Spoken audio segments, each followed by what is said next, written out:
Thank you for the introduction. I will talk about our tool that combines Petri nets and high-performance computing. So I will start with Petri nets. Petri nets are some kind of modeling language with strong formal background of many theoretical results for verifications. Some typical usages, for example, in embedded systems or asynchronous circuits. But as far as we know, they were never used for high-performance computing. So I will start with the simple Petri nets type, place transition Petri nets. So there are places denoted as a circle, and it can be seen as memory spaces where we can store tokens. Tokens are black dots, and in fact, a place is a counter how many tokens we have in a place. The second part of place transition nets are transitions. It represents actions, how the net behaves. The places was memory and transitions are actions. So we have some input places, output places, and if I put some tokens inside places, I can ask if transition is enabled or not, if transition can be executed. And transition can be executed if there is at least one token in each input place. And this is true for this, in this example. So this transition can be executed. If I execute this transition, the tokens from input place are removed, only one token from each input place, and in each output place, the new tokens are created. So let's move to more complicated example. Now we can ask which transitions are enabled, T1 and T3, and we can execute again T1 and went to this position. Now I can again execute T2 and so on. But it also describes the concurrent behavior. I can execute T2 and T3 together. Moreover, I can execute T3 3 times. So if I look at some kind of maximal step, what can I do is execute T2 1 times and T3 3 times. So if I do it, I will end it something like this, and T1 is again enabled. So this is place transition Petri nets. It's quite low-level model. It's good for theoretical reasoning, but for practical modeling, the models are quite huge even for simple problems. So there are some extensions, high-level Petri nets, and one of them is colored Petri nets. The important distinction between Petri nets, place transition Petri nets and colored Petri nets is following. In place transition Petri nets, there was only anonymous tokens, only black dots. In the colored Petri nets, I can store values inside tokens. So I can have numbers inside or more complicated things. And places are also typed. So here I have integer. So in such place I can store only integers and no token with string values. So this is colored Petri nets, and our model is based on colored Petri nets. We are not using exactly the formalism of Petri nets. We have some extensions, but it's not important. So let's look at the tool.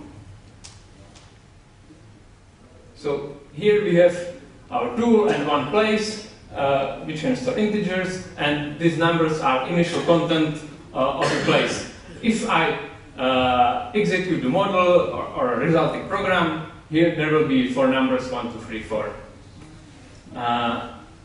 If I add something more, here I have a transition and 3 places. I can start simulation, and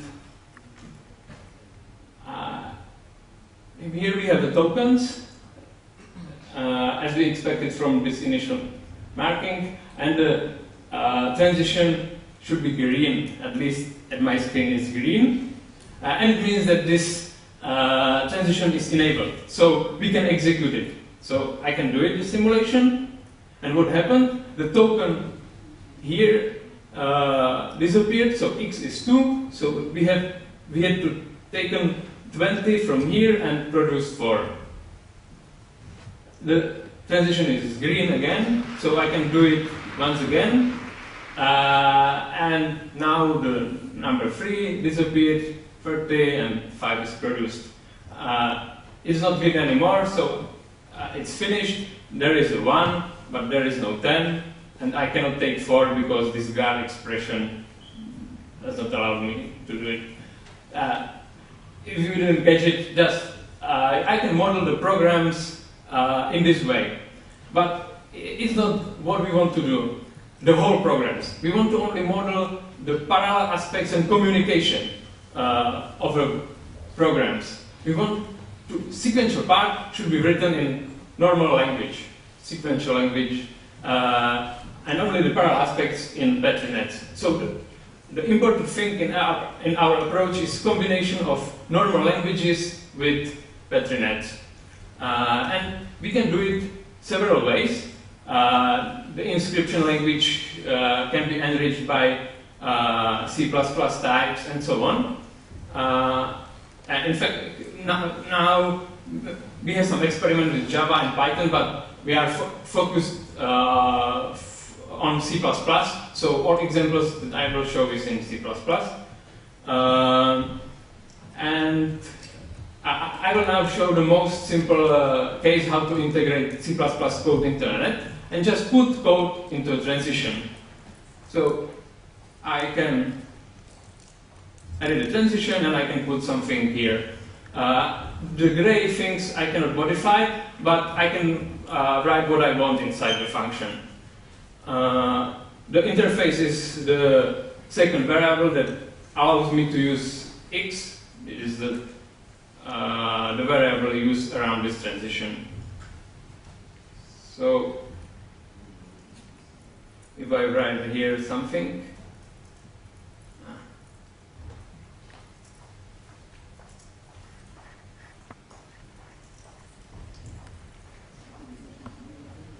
I can compile it. Now it has double border, it means that there is something inside. And if I execute this, I obtain here an output as we expected. But we are not only interested in simulation. Most Petri net tools are focused on simulation and verification, but we want to produce the real programs. So here I can, I should have here a program that behaves like Petri net. The parallel background in such generated programs can be MPI or threads, or if MPI implementation allows it, both. So we can have hybrid program. So let's move to the more complicated one. One thing I want to mention: this is not automatically generated tool. You have to define the parallel aspects explicitly, but in form of Petri nets. So it's quite different way than doing it by hand and MPI. So here I have a more complicated example. This example is, I have a master that divides jobs to some workers, and when worker finishes its job, it asks for another job and so on. And the jobs in this case are intervals of numbers. So I can start simulation for this. So in this place, here we have workers that had nothing to do. They asked for a job. And this is a next start of the next assigned interval. And this 0 is that we only have these tokens on the first node, first processor. It depends on the backend. So In fact, this network runs on each node, but tokens are only on the first one, so dividing will be executed only on the first node.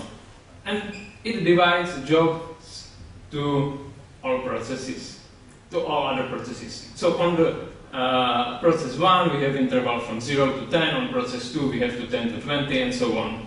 And if some of them finish its job, it asks again for new interval, and so on. So I will, and when we reach the limit, and all computation is finished, then we can write the result. So this is example. So our goals are to build a tool that is not so low level that you don't have to deal with MPI, blocking, non-blocking. You don't have to care about this non-blocking request and finish them and free resources and so on. But on the other hand, as you can see, it's not so a high-level tool. It does not derive automatically from sequential program the parallel version, and you have to define it explicitly. But you still have quite good control how the result application will behave. Almost like if you are doing it by hand from MPI, because the translation is quite straightforward. There are some optimizations with memory, but nothing special. But we don't want to use the Petri nets only for generating parallel applications, but to retrieve the informations back. So when I generate applications and it works, but it works in bad way, I want to know why. And if you use some standard debugger or profilers like Scala, one of the basic questions is, what should I trace? If I trace too much, then the application will run many, many times slower and the profiling informations are useless. If I skip some information, that maybe I skipped something important. So it's an important question, what should be traced?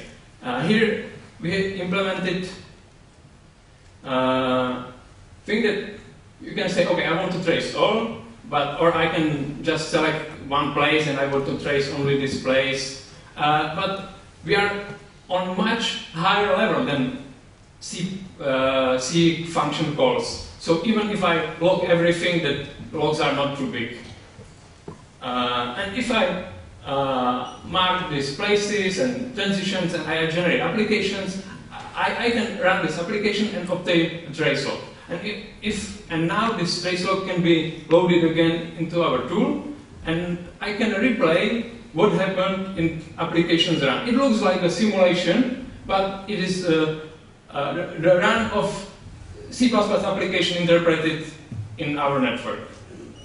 And there are also statistics from this trace logs, like regular profiler, but even in terms of Petri nets, so this is the utilization of transitions, the number of tokens in places, and so on.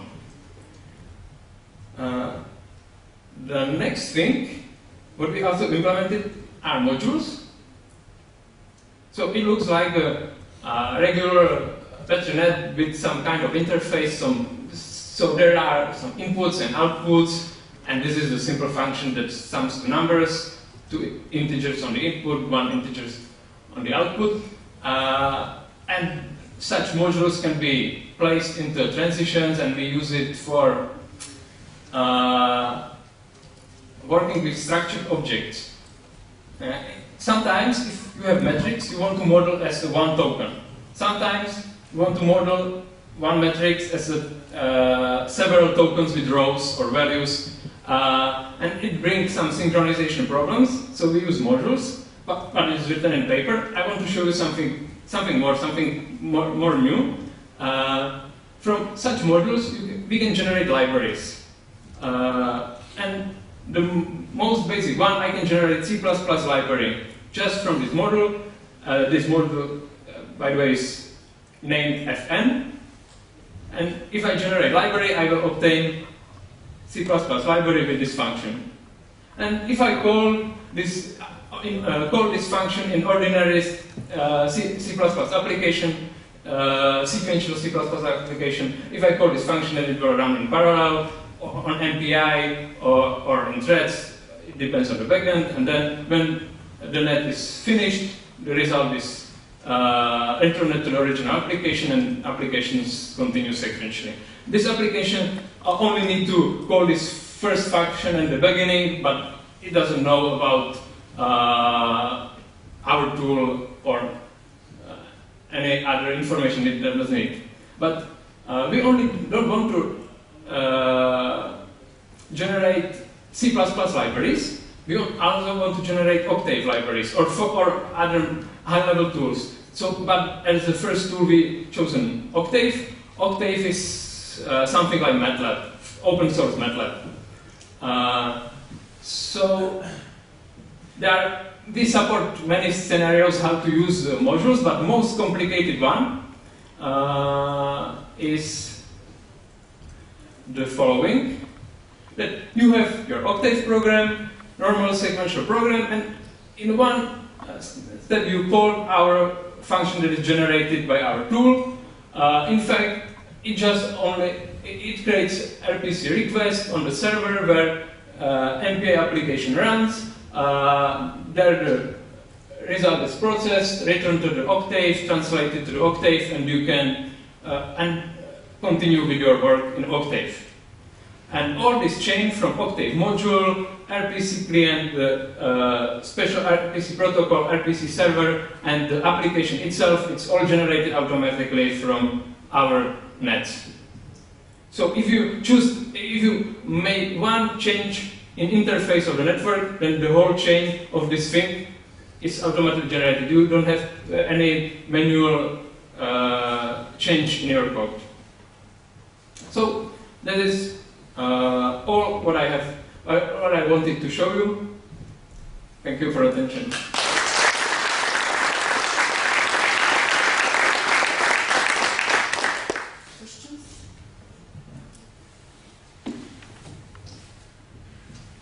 Question. Your last example using Octave suggests some data parallel operation on your large machine, which was on the right of your slide. I don't really understand how you use Petri nets to specify data parallel operations. Sorry, I don't understand the question. Or okay.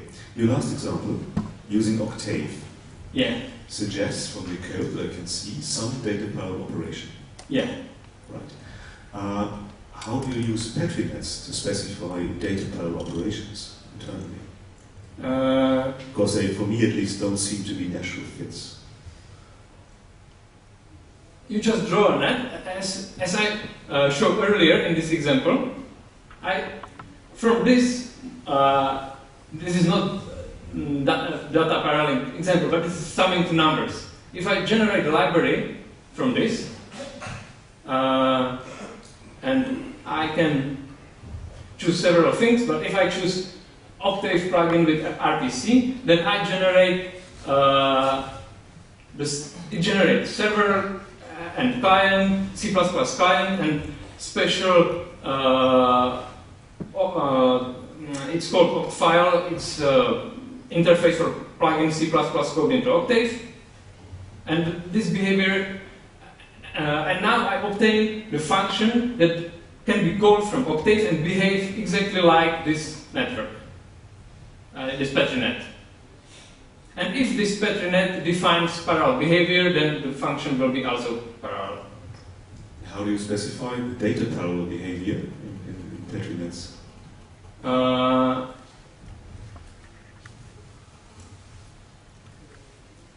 In this example, I can execute several things many times. I can execute T2 and T3 3 times. Yes, but normally in data parallel operations, you have one, say, operation that you want to do many times on different data. How do you specify that? Yeah, I can. Okay.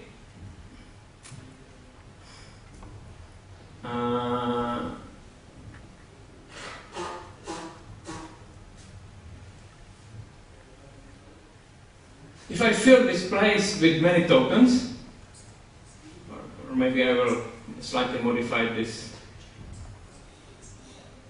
So I can now do it 4 times, and so I just define a parallel function, and if I have enough physical resources that I can run this in parallel, then it will run in parallel.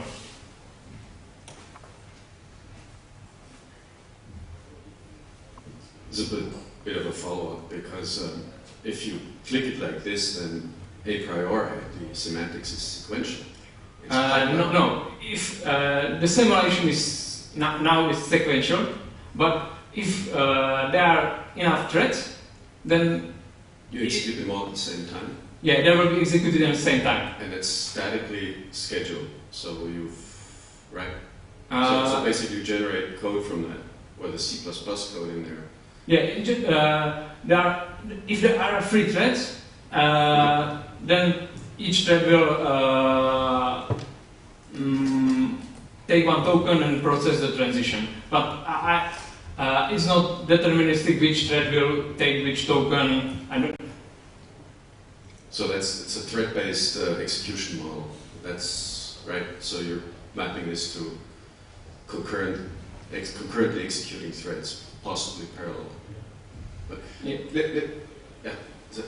could you just go back to the first slide or slide before? Yes, this one. Could you, if you just draw mentally or in reality an arrow from the round, not the transition, the place at the lower right to the transition at the upper right. So how do you handle that? There is conflict, so I have to choose if I want to execute T2 1 times and T3 twice, or T3 3 times. I cannot do it. I have to choose one of these options. Now it's not deterministic how it will be chosen. So by the threads at runtime, or by your translation? At runtime. It's chosen somehow at runtime. So there's a race condition, and you synchronize somehow that. So the threads have to kind of fight. For race. We want to in the future apply some things from some theoretical parts from Petri nets to detect it, but now if it happens, it's the responsibility of the programmer to not have such thing in the network. Do you consider to integrate this Petri net model with a functional programming language? Yeah, we consider it, but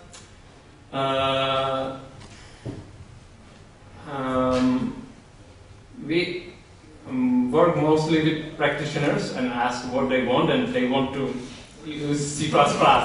So there was some plan, but the most high-level language was Python that we tried to integrate. But in the future, I hope that some parallel has explored. But I think that it's not even clear how to integrate it. It should be different integration than C++ and Petri nets. But it was only our idea in our minds for 14 days, and then it was rejected for at least next few months. Just last question, you may have already answered it, but CPN is a toolset that's been developed for a long time. CPN tools? Yeah, CPN tools. So can you say something about the relation of what you're doing their execution model?